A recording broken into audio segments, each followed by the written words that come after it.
মা আর আমি পৌঁছাতেই দেখি ঠাকুমা আম পাড়তে শুরু করে দিয়েছে। আমি থাকতে আমার ঠাকুমা কাজ করবে, এটা কখনোই হতে পারে না। তাই আমিও জয় শ্রীরাম বলে এক লাফে গাছে উঠে গেলাম।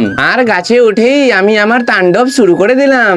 একজন বয়স্ক মানুষ ঠুসি দিয়ে কষ্ট করে আম পাড়ছে, আর এই ভদ্রমহিলা কোমরে হাত দিয়ে অর্ডারের পর অর্ডার দিয়ে যাচ্ছে, মানে ভাবা যায়। তারপর আমার তাণ্ডবের ফলে যে আমগুলো মাটিতে পড়েছিল সেই আমগুলো মা ঠাকুমা মিলে এক জায়গায় জড়ো করতে শুরু করলো। ল্যাংড়া আমের সাইজগুলো খুব বড় বড় হওয়ায় আমার ঠাকুমা খুব খুশি হয়েছে।